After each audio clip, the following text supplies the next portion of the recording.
Employer Brand Experience, é isso? Exatamente. Eu chamo de as meninas, a Kelly e a Larissa. Joyce, para quem não sabe que está acompanhando a gente, elas são influencers e tem um público pesado no Instagram, hein? Exatamente, as meninas são. Agora, eu tenho como na minha rede de relacionamento pessoas famosas. Tá certo. Eu vou aqui então chamar a Kelly e a Larissa do Employer Brand Experience. Vou pedir para elas iniciarem seus vídeos. Vou cumprimentá-las e deixo vocês. Oi, Larissa, tudo bem? Oi, tudo bem com você? Boa noite. Que responsa, hein? Não tem nada disso, viu, Joyce? Não tem nada de celebridade, não. Estamos todos juntos iguais aqui. Tudo bom? E vocês? Tudo bem? Tudo certo? Tudo ótimo. Então tá bom. A Kelly, eu acho que ela não está conseguindo... Vocês estão me vendo? Não. Ué. Não, eu não tô vendo. Não vemos. Kelly, então faz o seguinte, você... Saiu e sai entra e de entra novo. de novo. Tá bom. Isso aí. E a gente não pode falar do sotaque, né, Larissa? Eu sou apaixonada gente. pelo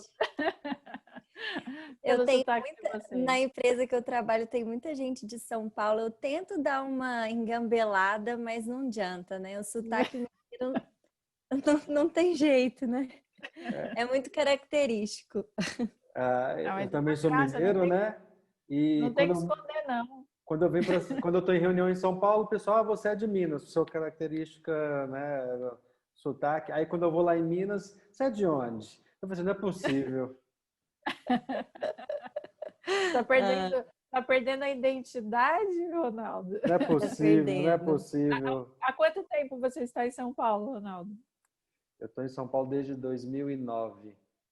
Ah, é por isso. Tive algumas idas e vindas. Tem tempo já, 11 anos. É que teve algumas idas e vindas. A gente vai batendo papo aqui enquanto a Larissa... A Kelly não chega. Desculpa, a Kelly não chega. Pareci? Não. Não. Kelly, se você quiser acessar via o Zoom no celular, é super possível. É bom isso acontecer, porque os profissionais de RH sabem que isso... A gente falou lá, com a Alessandra, falou com a Juliana, coisas com o Leonardo, né? Coisas que acontecem, problemas técnicos. Gente, uma das frases mais faladas nessa pandemia é: vocês estão me vendo? Tá vendo a apresentação? Então, enfim, a gente está acostumado desde abril praticamente que a gente está nesse contexto. Acho que está todo mundo acostumado com esses imprevistos, né? Na verdade, isso foi uma experiência que a gente quis fazer, né? Para mostrar, estava tudo combinado. A gente falou, Kelly, finge que você não vai conseguir entrar para a gente mostrar na realidade. A vida real. Estava no script. Era no script. Agora a gente vê super bem, Kelly. Muito bom. Ela está colocando o áudio. Enquanto ela está colocando o áudio aí, você está falando quanto tempo que eu estou em São Paulo, e na palestra da Alessandra, ela falando, né, de que ela sempre foi apaixonada por tecnologia. Eu comecei a fazer as contas aqui na minha cabeça, que ela falou que ela usa o YouTube desde o início, etc. Mas eu sempre fui muito apaixonado com tecnologia. Mas eu comprei com meu dinheiro meu primeiro computador em 2010. Né? É um tanto recente, não faz tanto tempo assim. Sim, recente. Eu achei que você falaria um pouquinho antes. Eu acessava o computador na casa dos meus amigos. Chegava na casa dos meus amigos, o computador estava desligado, eu não entendia como estava desligado. Eu sou humilde como você, Ronaldo. Eu estava discutindo isso essa semana, falando... na época da minha faculdade, em 2004, 2008, a gente, por ter passado essa transição, é uma loucura, né? O meu pai tinha um computador, aquele, eu nem sei a cor bege, né? Que ficava no quarto dele, eu não tinha o meu. Eu entrava lá de madrugada para fazer meus trabalhos. Aí eu gravava, gente, todo mundo sabe a minha idade, não tem problema com isso. Eu gravava o trabalho em disquete, porque a internet da minha casa era discada, então não dava para mandar para o e-mail, para a nuvem, era horrível. Eu gravava em disquete. Chegava na faculdade, não tinha disquete, era USB. Perfeito. Gente, essa transição. Nossa, é verdade, disquete, ó. Aí eu ia na empresa que tirava cópia para mandar por e-mail, para eu pegar na faculdade, para eu conseguir salvar ou imprimir o negócio. Era loucura. Gente, vamos lá, vou deixar vocês, Joyce, vou deixar você aqui com Obrigada, a Larissa, Ronaldo. da Employer Brand Experience. Obrigado por vocês participarem da HR Obrigada, Impact. nós. A Obrigado gente de agradece coração. pelo convite. Vou deixar vocês agora com a Joyce. Tá bom. Tchau. Na verdade, Estamos em ótimas mãos aqui. eu tô aqui de ouvinte, né? Na verdade, tá aqui um bate-papo que eu vou acompanhar a Larissa e Kelly.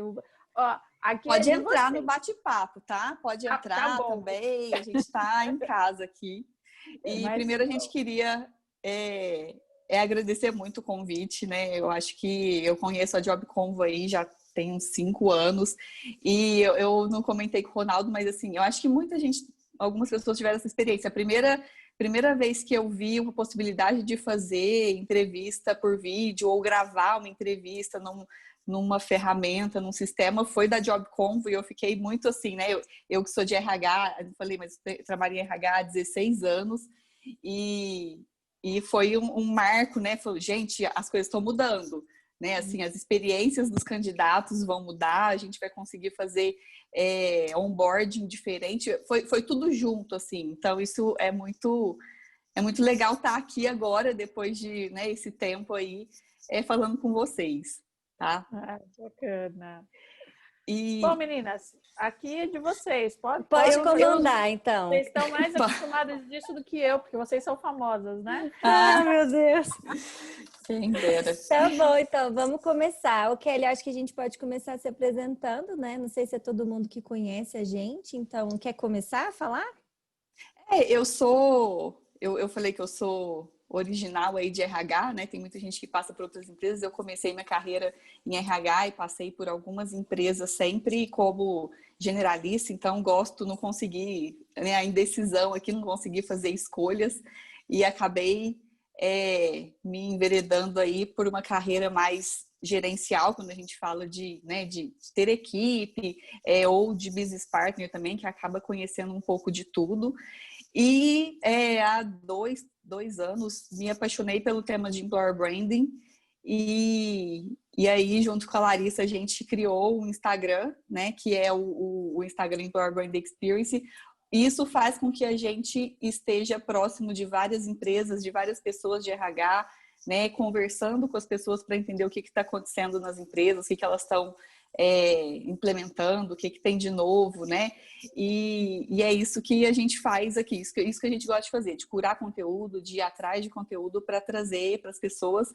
E a gente tem uma missão aí de fazer com que as pessoas que estão nas empresas tenham experiências incríveis. A gente tem isso muito forte, assim, a gente acredita muito que se uma pessoa sai de casa, né, para ir para um lugar onde ela vai ficar pelo menos 8 horas do dia dela, esse dia dela tem que valer a pena. Então, a gente fala com os RHs muito, a gente provoca muito isso nas pessoas, para que as pessoas repensem o que elas estão trazendo de experiência para aquelas pessoas que estão ali, né? E aí a gente está falando de RH, lideranças, esse é nossa missão aqui.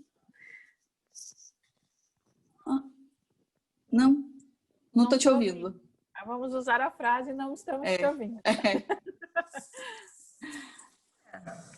Não. E agora, consegue me ouvir? Agora sim.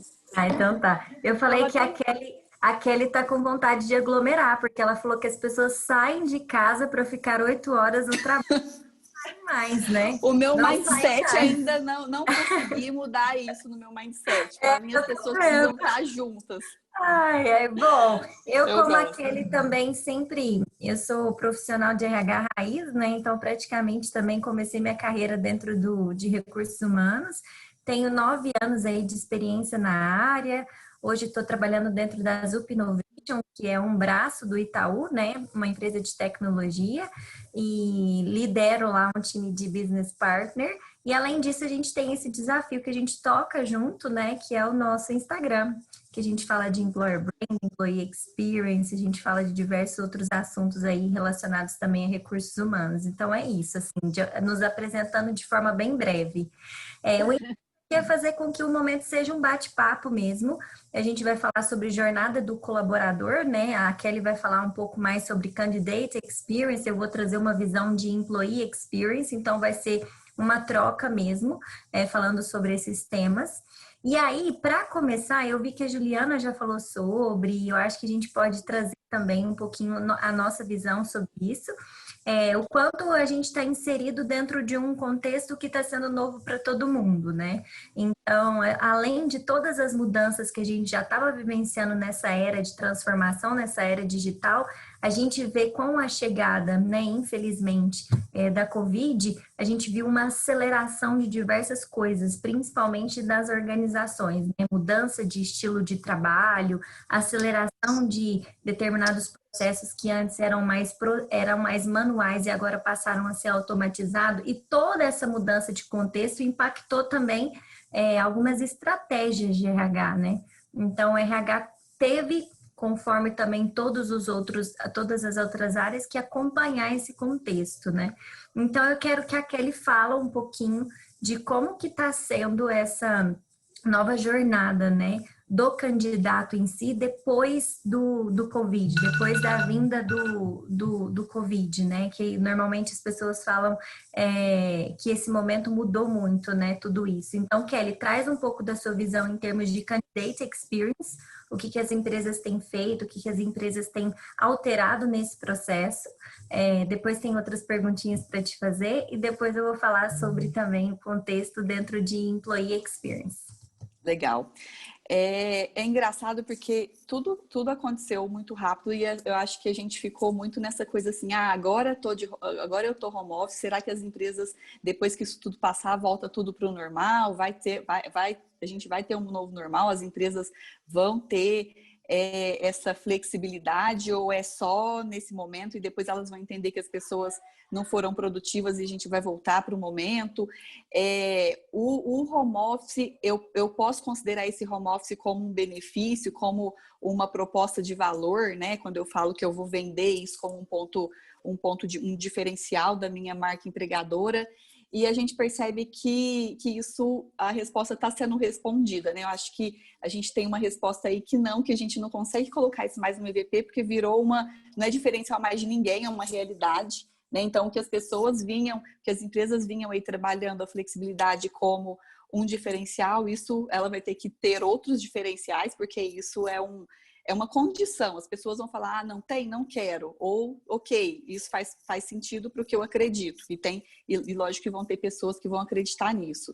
Né? Outra coisa é a gente vem de RHs muito quadrados aí quando a gente fala de benefícios, né? Benefícios que entendendo que o pacote de benefícios é muito legal, é muito... né? Eu ofereço convênio médico, eu ofereço... vale-refeição, né? E aí essa é uma outra mudança que as empresas vão ter, que eu acho que vai acelerar agora, que é essa questão da flexibilidade no benefício também, né? Que as empresas começaram a avaliar como uma possibilidade, mas acabaram ficando travadas ali, então poucas empresas migraram para essa questão do benefício flexível, até de acrescentar, dele poder trocar ali pontos por eu quero pagar minha internet, minha energia, eu quero, né? Para mim faz sentido outras coisas, eu quero focar na minha educação, ou eu quero ter um plano de saúde excelente para minha família. Então, essa é uma outra coisa. Então, a gente vê que 71% das pessoas, elas levam em consideração muito forte na hora de aceitar uma proposta de emprego o benefício, né? O salário, ela entende, o salário ok, mas a minha remuneração total, contando com benefícios, isso vale quanto? Né? Ela não toma decisão só pelo salário, só pela cultura. O benefício é um ponto importante do EVP, se a gente for pensar, né? Da proposta de valor que ela... E aí as empresas vão precisar rever isso também.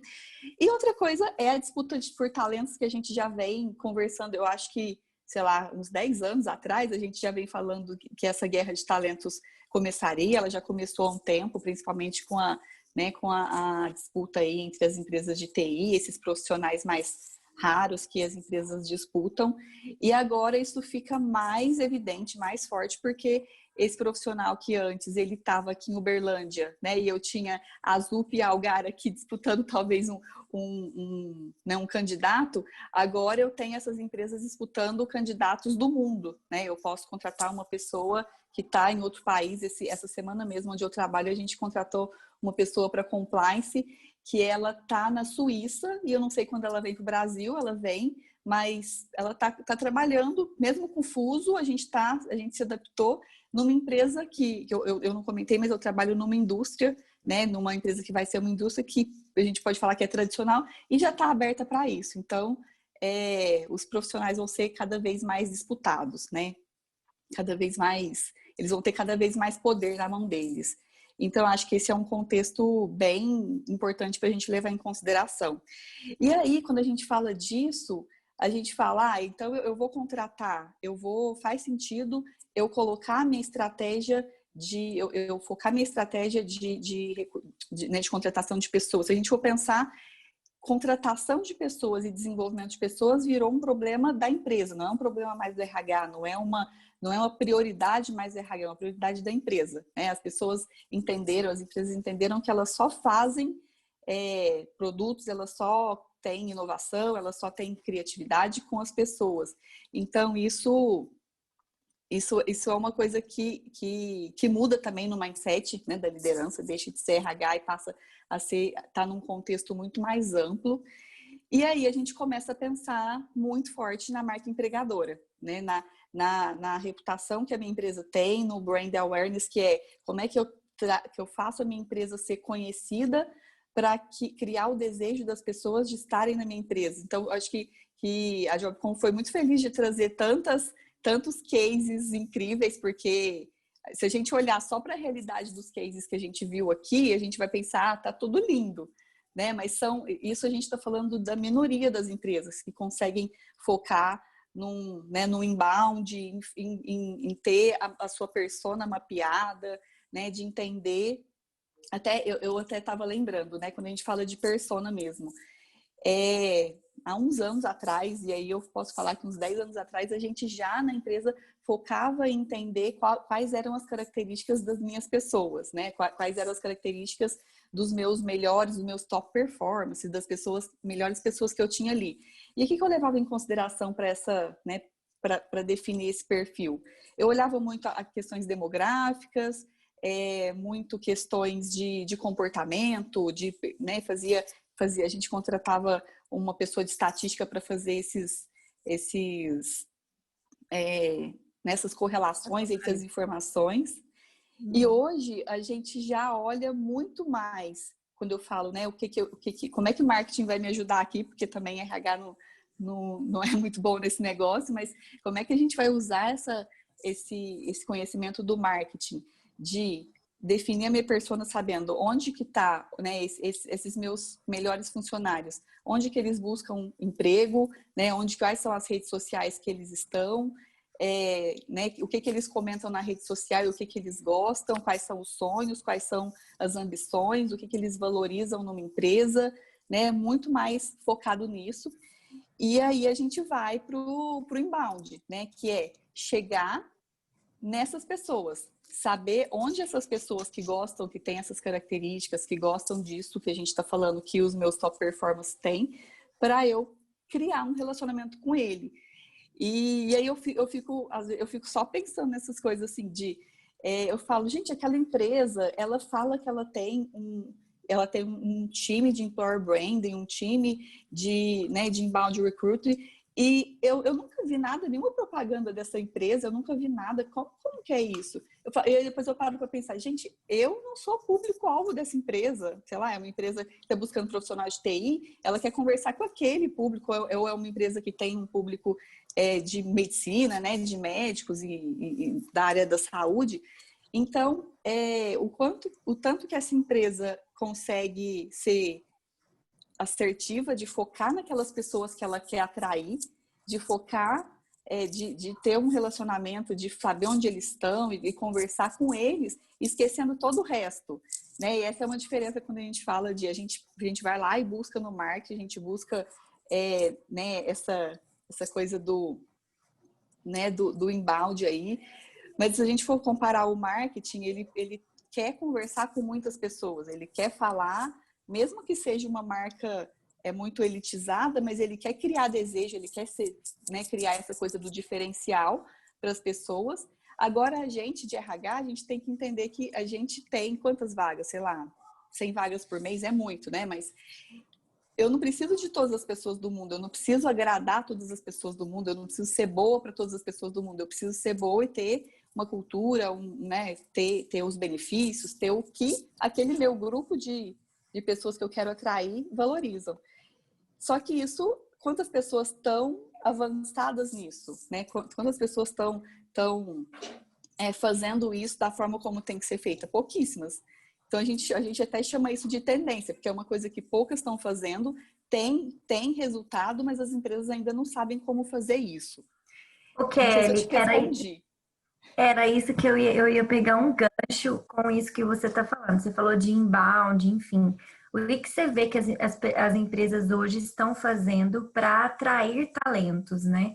Porque a gente não tem uma escassez somente para as empresas de tecnologia. A gente está tendo escassez de diversos perfis para diversas também empresas de diferentes core business, né? Uhum. Então, quais atividades que elas têm pensado, quais estratégias que elas têm desenhado para fazer com que esses talentos estejam dentro das organizações? Eu vejo as meninas que passaram por aqui, eu vou chamar de meninas também, né? A Ju, que falou agora, elas trouxeram muita evidência disso, né? Eu vejo muito empresas usando mesmo, criando e-books e e-books com conteúdo incrível, assim, onde aquela pessoa vai aprender, né? E vai trocar aquilo e vai transformar aquilo em lead. Então, ela começa a criar uma base de pessoas que têm interesse por aqueles assuntos. Ela faz um infográfico e ela disponibiliza aquilo, e as pessoas que têm interesse naquele assunto são as pessoas que faz sentido, né? Trazer. Então, isso é uma coisa que eu vejo forte como tendência, que poucos estão usando. Eu vejo muito mais isso no marketing digital, lógico, mas as empresas estão começando a usar isso para captar esses leads e depois começar esse relacionamento mesmo. A quem ela vai convidar para esse meetup que ela vai organizar dentro da empresa e vai encantar essas pessoas e vai contar realmente como é trabalhar ali, né? As webinars que a Ju falou mesmo. Eu vi esses dias no programa da Unilever mesmo, de trainee. Ela fez um dia todo, um dia cheio de webinars com todos os profissionais, os melhores profissionais que ela tinha ali na empresa, falando da área onde essas pessoas iriam, porque imagina como é trabalhar com essa pessoa que sabe tanto, imagina tudo que eu vou aprender com ela. Então, assim, tem sido feito muito de forma estratégica para fisgar as pessoas mesmo, para chegar no emocional, assim, aquela coisa de carreira. Imagina se eu aprendo tudo que essa pessoa sabe, né, e levo essas pessoas para uma live, para uma webinar, não sei. Essas feiras mesmo, hoje a gente não tem as feiras físicas, mas a gente tem feiras acontecendo o tempo todo, né, online. Então, eu tenho visto muito isso. Sabe qual é a minha interpretação disso? Que muito quando a gente ouve falar de customer centric, a gente está colocando agora o funcionário no centro, né? O employee centric. Então, a gente pode até fazer essa analogia. Eu vejo quantas empresas têm colocado o funcionário realmente no centro para desenhar diversas estratégias. E pensando na jornada do colaborador, quando você fala de atrair, né? Processo de hunting, enfim, de sourcing. Quando você fala da contratação também, dá para perceber o quanto isso mudou de uns tempos para cá. E eu acho que deixou só mais evidente, só mais visível essas mudanças nesse novo contexto, sabe? Então, eu vejo muito essa questão do employee centric dentro das organizações. E é legal comentar aqui que toda essa jornada, tudo que a gente fala aqui, acaba que a gente só traz cases de empresas mais consolidadas, né? Aquelas empresas mais benquistas, enfim. Mas a gente consegue fazer o mapeamento desses pontos de contato também em empresas menores, em empresas mais tradicionais, enfim, não precisa de ter um time gigantesco para estruturar essas estratégias, sabe? Eu acho que o importante aqui é compartilhar esses cases e pegar isso e fazer com que eles sejam adequados para o nosso contexto, sabe? Personalizar. Então, eu ia te perguntar como que isso tem acontecido na ZUP também, talvez. Pode então, ajudar alguém, né? A ZUP é uma empresa que tem crescido, né? Então, assim, de um ano para cá a gente duplicou de tamanho, então acaba que é um case de uma empresa mais robusta. Mas hoje tem um time de sourcing que fica responsável para olhar o tempo todo, né? Para a possibilidade de talento, para fazer realmente uma atualização de banco da empresa, banco de talentos. É uma empresa que contrata em termos aí de 189 pessoas por mês, então é uma quantidade de vaga bem alta. Então, tem um time de sourcing, tem um time de talent hacking. Então, quando a gente olha para o time de hacking, eles olham para o mercado, entendem as estratégias que têm acontecido hoje dentro do mercado em termos de contratação, de movimentação. Vou dar um exemplo para vocês. Teve um momento da pandemia que algumas empresas começaram a desligar funcionários por conta de uma saúde financeira, enfim, é compreensível, né? Acho que a maioria das empresas passaram por isso. E todos esses desligamentos, o time de talent hacking, eles ficam analisando, né? Então, são dados que eles analisam e informam para o time de sourcing e para o time de talent acquisition as possibilidades de contratação. Então, se a empresa vai desligar, a gente está vendo um movimento de desligamento, então vamos abordar todos os candidatos daquela empresa. Isso funcionou muito. Isso é uma estratégia que fez com que a ZUP tivesse aí uma evolução em termos de tração de time, né? Principalmente porque a gente estava com um número de vagas muito alto.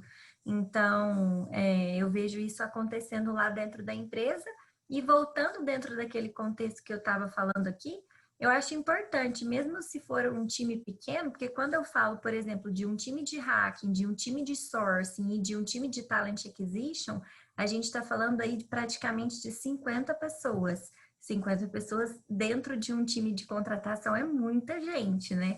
Então, não é toda empresa que tem essa estrutura tão robusta. Mas eu vejo que são estruturas que podem ser personalizadas, podem ser... adaptadas, né? Adaptadas, isso, para o contexto de cada empresa, sabe? Então, eu acho que é importante. Eu falo muito sobre isso, Kelly, acho que você pode até lembrar comigo, porque todas as vezes que a gente vai falar sobre algum case no nosso Instagram, as pessoas falam, mas a minha empresa não tem toda essa estrutura, mas eu trabalho numa empresa menor, mais tradicional, então acaba que não tem que ser algo generalista aqui, eu acho que essa adaptação é importante acontecer, sabe? Bom, posso entrar eu queria só falar de outra coisa aqui, né, que é uma coisa muito simples e que eu acho que faz sentido aqui quando a gente fala de seleção também, que é a hora que eu vou ter as pessoas. Eu vi a Ju falando, eu achei muito legal o que a Ju trouxe de testar, né, as ferramentas, entender exatamente como está sendo a experiência. Eu acho que o Léo também falou disso, né? De ele, que é o gestor, tá ali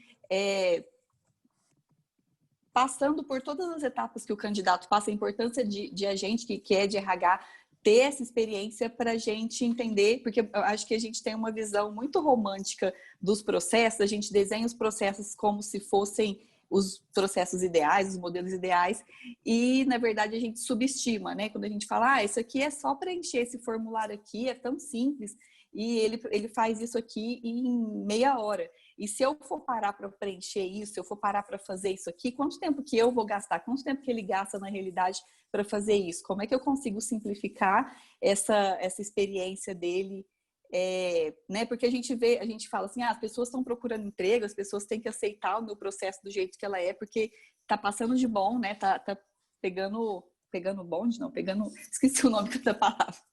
Pegando bonde mesmo, a expressão. Pegando alguma coisa. E aí, só que muitas pessoas, muitas mesmo, assim, eu acho que é 60%, se eu não estiver enganada, desistem de um processo seletivo quando ele é confuso, quando ele fica perdido ou quando ele não é simples, ou quando ele tem que, sei lá, ele vai no LinkedIn, preenche, aí ele tem que preencher um outro cadastro tudo de novo, por exemplo. Então, tem muita gente que desiste. A gente está falando de pessoas que desistem, que são, muitas vezes, os talentos que eu quero, que são os melhores que estão sendo disputados, eles vão sempre para aquele processo, para aquele formato que é mais fácil, né? E isso também passa uma ideia do quanto é burocrático, ou os processos da empresa são burocráticos ou simples também. Então, se ele tem uma experiência ruim no processo seletivo, ele já imagina que a experiência como colaborador vai ser ruim, ele já imagina que os produtos daquela empresa também não são tão bons quando ele acreditava. Então, existem pesquisas que mostram muito isso,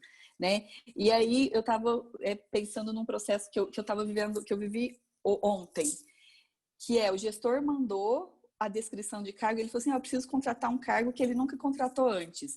E ele falou assim, me manda uma descrição aí de assistente que tem que fazer controles, só para eu dar uma olhada se é a mesma coisa que eu preciso divulgar, porque eu te dou ok, você já divulga esse. Aí eu falei, não, peraí, vamos conversar. O que essa pessoa vai fazer mesmo? Quais são os desafios? Qual vai ser o dia a dia dessa pessoa? Porque a descrição de cargo, se eu divulgo uma descrição, né, que não é exatamente o que a pessoa vai fazer, ela vai entrar e ela vai se decepcionar, ela vai falar, não, eu achei que eu fosse fazer mais, eu achei que eu fosse fazer menos, eu não sabia que isso aqui estava no meu escopo, eu não tenho essa competência para fazer isso aqui, e vou acabar perdendo. Então, tem processos que a gente subestima, que a gente acha que aquilo é só para proforma, eu preciso divulgar uma vaga, então eu vou divulgar o que tiver aqui, ou o gestor fala, eu preciso... Ele não escreve nada, fala assim, depois você conversa comigo. Ele manda aquilo para o RH, o RH conversa com ele, entende mais ou menos a descrição, ou eu pego uma descrição, aquela descrição pronta dos cargos, e simplesmente copio e colo aquilo, e né, é uma função que tem outros detalhes, outras... Então, eu acho que isso é uma coisa legal para a gente se atentar, porque isso acaba influenciando na retenção dessa pessoa depois. Acaba que a primeira impressão é que fica, né? Então, por isso a importância de olhar para essas primeiras etapas aí da jornada. Bom, vou começar a falar um pouquinho sobre o restante dessas etapas. Então, a Kelly falou sobre... Porque a gente tá falando que a pessoa foi contratada, né? Apesar de tudo isso a aqui, a pessoa, atração, dentro da jornada, ela... a atração, a contratação. E agora, o terceiro step, né, dentro da jornada seria de onboarding, né? E aí, esse momento de inserir o talento dentro da cultura da empresa é muito importante, né? E eu até estava conversando com a Kelly, porque antes de entrar aqui a gente estava alinhando alguns pontos, o quanto o propósito nessa jornada toda ele é importante, né? Então, quando a gente vai conversar com o candidato nessa primeira fase, nesses primeiros pontos de contato, é importante a gente entender se o propósito do indivíduo está conectado com o propósito da empresa. Então, esses dias eu estava até vendo um webinar no qual a Great Place to Work estava falando um pouquinho da pesquisa que eles fizeram aqui no Brasil, e já mostra que, por exemplo, o salário em termos de ranking, ele está em quarto lugar, quando em quarto lugar, sendo o motivo de fidelização de talentos e de escolha na hora da empresa, né? Então, ele é importante, sim, óbvio, mas ele deixou de ser o primeiro no ranking, né? Como nas antigas gerações, então, nas gerações dos nossos pais, isso é levado muito em consideração. Em primeiro lugar está o propósito, e em segundo está a questão do desafio, do desenvolvimento, que também está dentro da jornada, né? Então, assim, eu acho que é importante ao longo dessa jornada toda a gente entender esse propósito, fazer esse match, essa conexão. No onboarding é ainda mais importante e é mais um momento de reforçar isso. Então, no onboarding eu acho legal, né? Trazer as questões de cultura, questões de propósito, também trazer a oportunidade daquele talento que está chegando agora, conhecer os principais processos daquela empresa. Então se eu preciso falar de férias, de que forma que eu vou abordar esse assunto? Aonde que eu vou? Aqui tem uma intranet? Não tem? Como funciona a carreira dessa empresa? É uma carreira em Y? Não é? Eu tenho possibilidade de crescimento? Se sim, como que funciona? Quantos níveis eu tenho em cada senioridade? Então, assim, todas essas informações são muito importantes para fazer com que o funcionário que está chegando crie determinados vínculos, enxergue naquela organização ali a possibilidade de estar, de crescer, de contribuir, enfim, é uma relação muito ganha-ganha. O case que eu posso trazer aqui para vocês e que eu vivo assim de perto é o próprio case da Zup Innovation. A gente tem um onboarding que ele é 100% online, nosso onboarding dura uma semana. Nossa, Lari, mas é muito tempo, o gestor não reclama? Reclama, mas como isso está muito alinhado com o board da empresa, então não tem jeito, né? Então, uma vez que foi alinhado, aceito, que está dentro do que realmente a gente espera em termos de objetivo de onboarding, eu acho que aí eles começam a aceitar um pouquinho melhor, né? Então, é uma semana de agendas diversas, onde a gente fala de cultura, a gente fala dos processos mais burocráticos, de férias, enfim. A gente fala dos nossos produtos, então tem uma parte corporativa também para a pessoa que está chegando ali entender qual é a estratégia de negócio, né, da nossa empresa, fora toda a experiência que está conectada com o onboarding, né? Então, o meu notebook vai chegar como? Eu vou ter um kit de onboarding, né? Um kit de boas-vindas. Nesse kit vai vir o quê? Então, eu até estava também compartilhando com a Kelly a importância da gente ter uma persona na empresa para que esse kit seja personalizado com a nossa realidade, com a nossa cultura. Ah, eu vou mandar um kit com um caderninho, uma caneta e uma caneca. Será que faz sentido? A pessoa ali daquela empresa usa caderno, usa caneca ou não? É uma pessoa que usa mais bloco de notas no computador mesmo. Então, o nosso kit, por exemplo, tem meias. Então, o nosso público gosta muito. Inclusive, quando a gente estava nos escritórios, muito deles tiravam o sapato e ficavam de meias. Então, a gente falou, não, então vamos mandar meia para esse povo. E deu muito certo. Então, assim, eu não vou mandar isso se eu estiver dentro de uma instituição que é mais tradicional, né? Se eu estou numa instituição bancária, por mais que a gente é um braço aí do Itaú, não faz sentido eu mandar isso se não estiver conectado com a minha cultura, né? Então, acho que o onboarding faz parte dessa jornada. Eu costumo fazer uma analogia que é como se a gente tivesse, sabe aquele desejo de realizar um sonho? Vamos pegar um carro aí. Quando a gente entra numa concessionária, quando a gente é bem recebido, a gente é bem recepcionado, e ele mostra o carro e mostra todos os detalhes, enfim, a gente fica com aquele brilho nos olhos, né? Eu acho que é a mesma coisa. Quando a gente chega numa empresa que a gente é bem recepcionado, que tem todo esse movimento, a gente quer ainda, fica mais ainda com vontade, assim, com sangue para chegar chegando, para trabalhar, enfim. Então, acho que essa etapa é importante. Larissa, só um comentário que você está no onboarding, né? Muita gente pergunta pra gente e fica confuso, né? Onboarding é employee experience, é employer branding, né? As empresas estão estruturando suas estratégias de employer branding. E aí a gente sempre fala, não dá pra gente tirar uma foto, o kit de boas-vindas. Isso aqui, porque todo mundo gosta de postar nas redes sociais, a gente gosta que as pessoas postem, porque mostra a nossa marca, e isso é muito legal. Mas assim, não dá pra gente fazer um recorte e falar assim, isso aqui essa empresa tá achando que tá fazendo employer branding, mas não tá. Eu não sei de tudo que ela tá fazendo depois, onde que tá inserido esse kit dentro do onboarding, como que as pessoas são recepcionadas, né? O que acontece depois disso. Eu até comentei com a Larissa que uma pessoa comentou, né? Eu nunca gostei de camiseta de empresa, acho brega e tal. Mas quando ela recebeu uma camiseta da empresa, ela falou assim que essa camiseta veio com tanto amor, com tanto significado, que envolvia família, que aquilo ela passou a amar a camiseta. Então, tudo tem que ter um propósito, tem que estar contextualizado. Não dá pra gente cortar uns pedaços e falar isso é uma coisa ou não é. Tem que tudo fazer sentido dentro da estratégia, né? Eu acho que tem que estar tudo muito amarrado, né? Eu acho que o employer branding, por exemplo, ele vem para consolidar isso. As estratégias, elas não têm que ser separadas, elas têm que ser conectadas, né? Então, se eu vou fazer um onboarding de uma semana, por que eu estou fazendo de uma semana?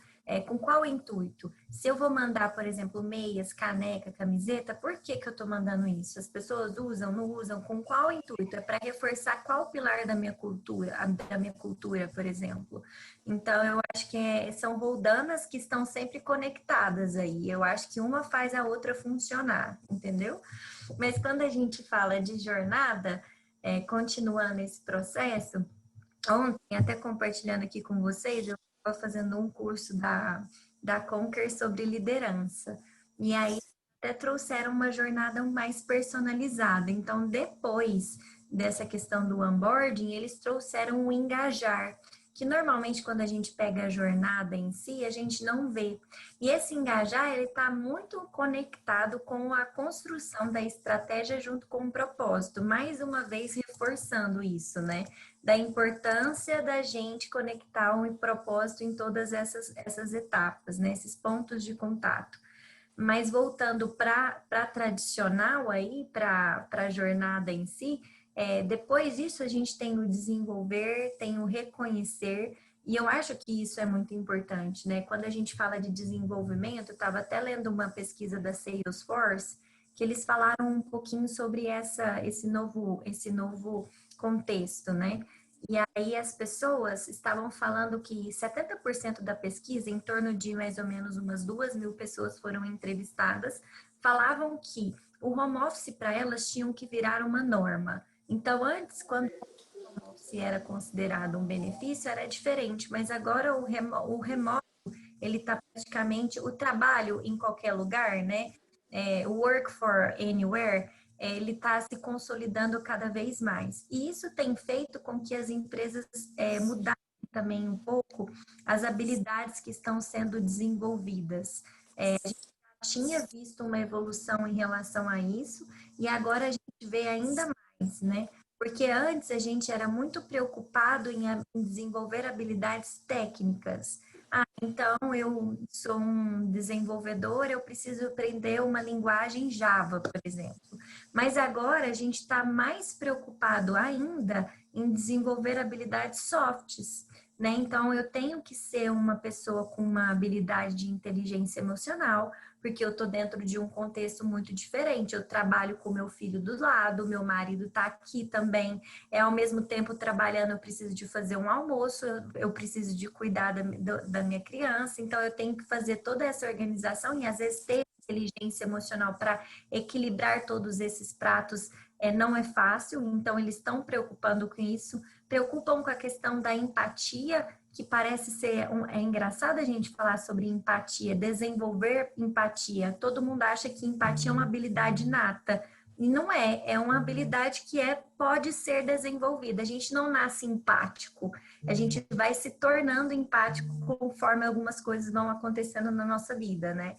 Então, são habilidades igual comunicação, enfim, são muitas aqui, eu não vou enumerar todas elas, que as empresas têm se preocupado em desenvolver.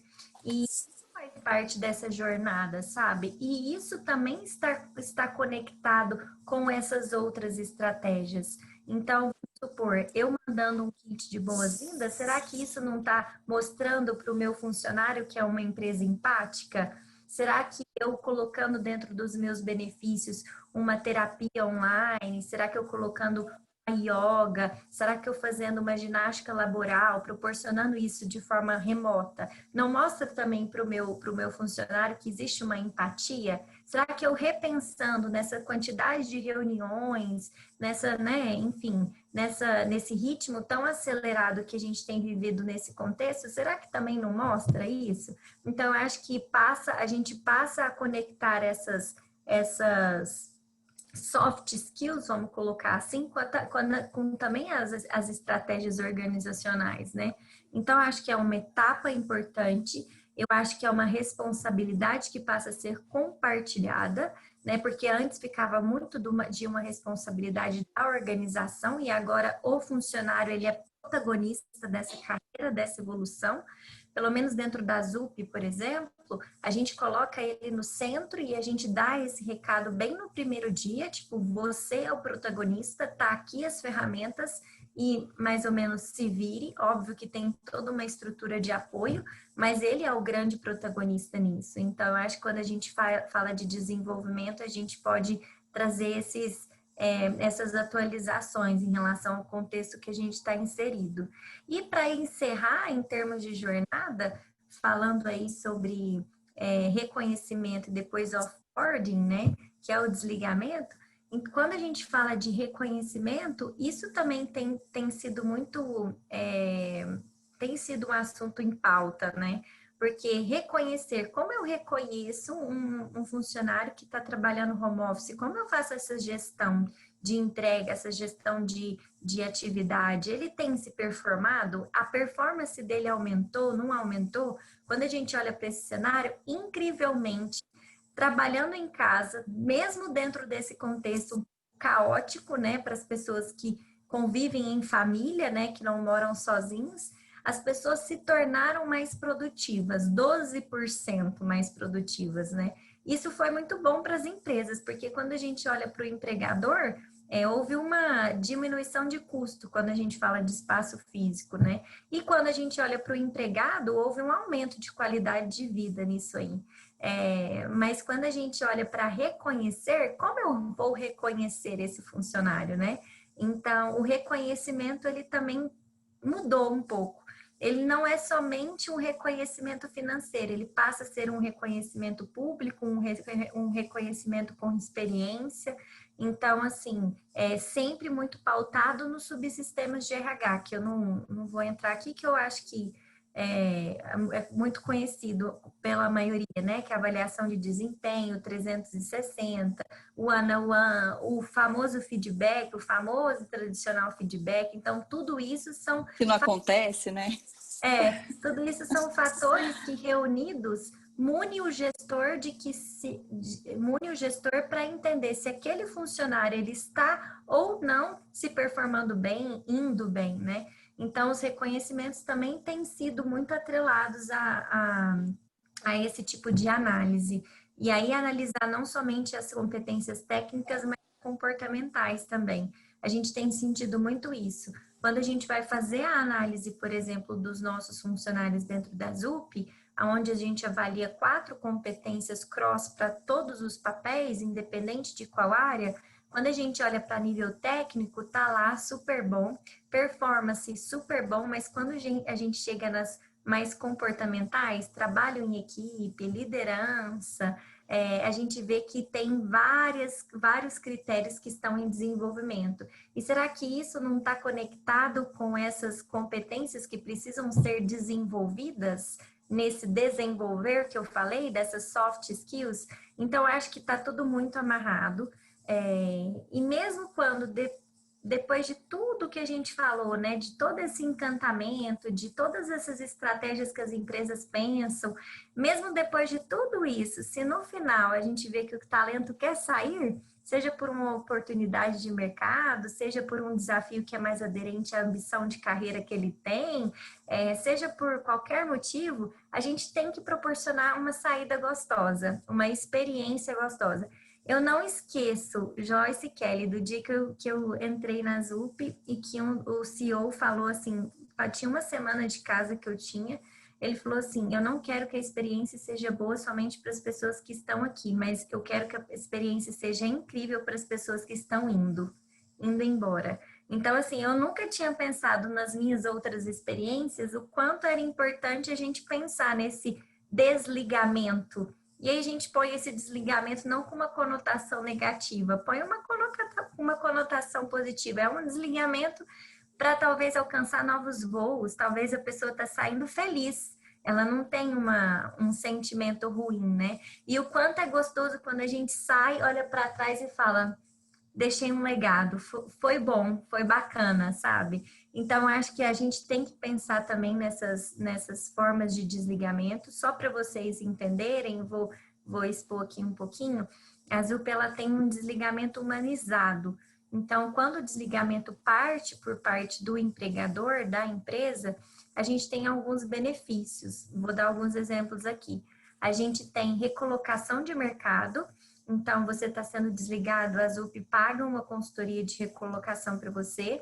Dependendo do tempo de casa do Zuper, que é a forma que a gente chama os nossos funcionários lá, a gente paga salários, né, para auxiliar aquele Zuper a ficar uma quantidade aí de tempo desempregado, mas que ele consiga ter uma saúde financeira para se manter dentro desse período.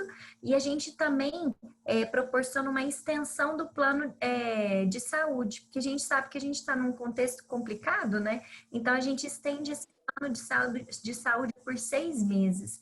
E aí, quando eu comento isso com alguém, a grande maioria fala assim, meu Deus, mas a ZUP é uma mãe. Não é uma mãe, é uma empresa que tem um propósito muito forte, né, de encantar, seja o cliente, seja o funcionário, seja quem for.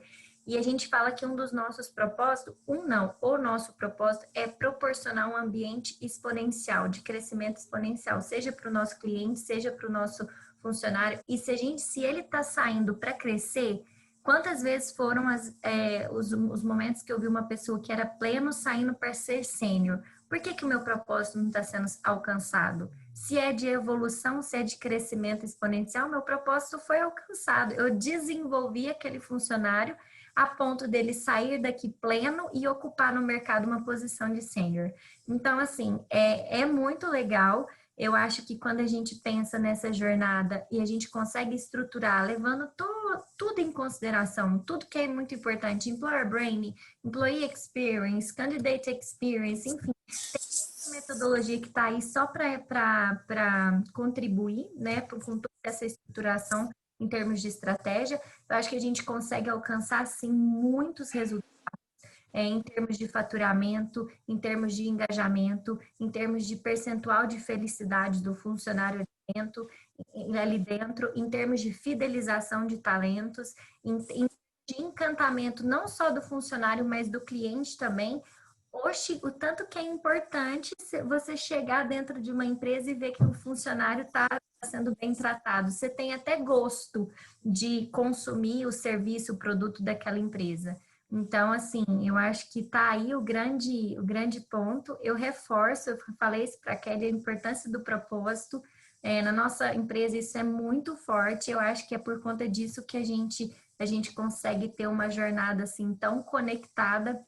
Então, na minha visão, fantástica. Bom, acho que era de conteúdo. Laris, eu queria acrescentar um ponto aqui, porque quando a gente olha muito o Employee Experience, o RH, né, tem essa visão de olhar muito o Employee Experience também nesse formato, né, de atração, de desenvolvimento, reconhecimento, até o desligamento. E eu acho legal mostrar, porque hoje a gente está falando da JobConvo que tem, né, que trabalha com uma ferramenta que pensa em experiência, né? Então, o quanto essas ferramentas, o quanto automatizar os processos ajudam a gente a focar nesses outros processos que a gente consegue encantar. Se a gente for olhar, tem pesquisas, eu notei aqui uma pesquisa que foi feita com empresas que investem em experiência do colaborador. E 52% das pessoas responderam que não enxergam esse investimento na experiência. Então, assim, por que eles não enxergam? Porque na hora de procurar uma política, ele não acha, ele se perde. Na hora de fazer coisas simples e que, né, assim, eu posso ter um chatbot que vai me ajudar a entender, saber onde... Eu posso perguntar para o chatbot, não ir lá perguntar para a mocinha do RH onde que está a política ou ficar a minha vida inteira ali procurando. A gente entender esses processos administrativos são os que as pessoas mais se cansam. Então, o quanto a gente consegue pensar em como automatizar essas coisas que podem ser automatizadas para o RH poder encantar, né? Quando eu falo, eu vou pensar num kit de onboarding, isso já é mais difícil de um robô fazer, pelo menos eu acho que por enquanto. Mas tem várias outras coisas aqui que a gente consegue automatizar para trazer uma experiência boa para as pessoas. Né? E eu acho que isso, quando a gente fala, como é que é o meu processo de pagamento, como é que é o meu processo de compras, né? Tudo isso, a experiência do colaborador, ela passa por vários comportamentos, várias coisinhas que vão acontecendo no dia dele, né? Ele tem os picos de experiências super legais, ele tem os vales ali onde ele precisa né, mudar a senha dele e teve problema, ele precisa de um acesso e não consegue falar com TI. Então, essas coisinhas, quando eu somo os picos e os vales, se eu tenho picos, né, experiências positivas, melhor, mas a quantidade de experienciazinhas positivas são maiores do que as experiências negativas, aquilo vai ter um saldo positivo e ele vai sair da minha empresa, porque por N motivos ele pode ter, né, por exemplo, uma velocidade, ele querer uma velocidade de carreira que essa empresa não vai proporcionar. E ok, né, não, são coisas que não estão no nosso alcance. Mas ele vai sair querendo colocar aquela empresa no currículo. Ele vai ter orgulho de, quando ele colocar no currículo, às vezes a gente escolhe, né? O meu currículo está muito grande, qual que eu vou tirar? Que experiência que eu tive na minha carreira que eu não quero contar aqui? Porque não tive desafio, não tive chefe legal, não senti que eu me desenvolvi.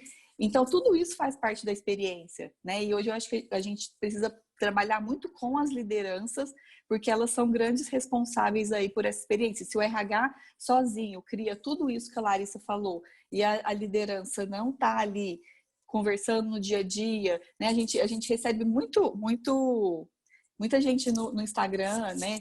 Falando, agora no home office as pessoas não estão engajadas, estão desmotivadas, o que a gente faz e tal. Mas o engajamento, ele está muito mais voltado para quantas pessoas se sentem estimuladas a assumir desafio, o quanto elas são reconhecidas, como é a comunicação. E isso tudo eu não preciso estar olhando na cara da pessoa para fazer. Eu posso fazer de qualquer jeito. Então, não é esse o problema. Então, eu queria passar essa mensagem assim, a experiência é cada ponto de contato que o nosso colaborador tem. Então, ela tem que ser pensada em cada detalhe, né? Se eu passar o dia inteiro da Larissa com ela, anotando tudo que ela está sentindo, porque a experiência tem muito mais com emoção do que com razão, eu vou colocar aqueles aparelhinhos lá e ver assim, aqui ela sentiu raiva, aqui ela sentiu felicidade, né? No final do dia, qual que foi o saldo? Tem que ser positivo, né? Muito bem, meninas. Assim, uma aula, assim, bastante. Nossa, a Larissa falando sobre a ZUP, muito. Você quer trabalhar na ZUP? É. Consegui meu objetivo. Dá para ver a paixão. Não, hoje eu tô assim, empreendendo, tô mais livre. Mas dá para ver a sua paixão, assim. E é isso que a gente quer ver, né, nos colaboradores, o brilho nos olhos, né? A Kelly Sim. também, falando com amor. É que a gente é um pouco suspeita, porque você de RH, se não falar com amor, não faz sentido. Não faz. Verdade. Mas você deu para transparecer bastante. Mas, lógico, que a questão do desligamento foi bacaníssimo, né? Você poder ter esse pacote, essa experiência. Proporcionar isso, né? Eu confesso que as minhas experiências, até minha última experiência, foi bastante positiva. Também teve um pacote atrativo, mas eu já estava planejando isso, eu já planejava sair de lá com a maternidade, a gente acaba repensando algumas coisas, mas ver empresas pensando nisso, não só na entrada do colaborador, mas também no encerramento desse ciclo, é muito interessante. Eu acho que é isso que é a nova tendência e as empresas precisam investir nisso, né? Porque, às vezes, a pessoa pode até voltar. Na empresa onde eu trabalhava, Sim. Na última empresa, muitas pessoas voltavam. Porque se conectavam, eles às vezes saíam para ter uma experiência diferente, um desenvolvimento diferente e voltava. Mas o vínculo continuava, né? Continuava, exatamente. Meninas, queria agradecer muito. A gente passou um pouquinho do tempo, mas por questões técnicas, né? Ok, essa passadinha de tempo. Mas acho que foi muito bacana a experiência aqui com vocês. Ronaldo, eu queria muito agradecer de novo o convite, tá? Né, eu acho que é muito legal a gente poder falar com pessoas que a gente não está acostumado também, porque tem um outro público aqui, eu acho que faz a gente cumprir nossa missão. Então, eu queria muito agradecer você, o Ronaldo, o Mário, pelo convite.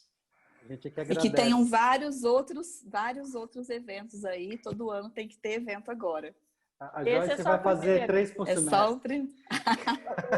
Dá um trabalhinho, né, Joyce? A Joyce até assustou ali. Adoro! Agora eu tô seguindo a carreira de vocês, meninos. Vou virar influencer. Tá vendo? Bora! Bom, Kelly, Larissa, mais uma vez, muito obrigado. Foi muito bacana. E quero agradecer de coração a presença de vocês. A gente que agradece, Ronaldo. Obrigada. A gente que agradece. Obrigada, muito obrigada pelo convite. Tchau, Tchau, gente. Obrigada. Tchau, pessoal. Tchau.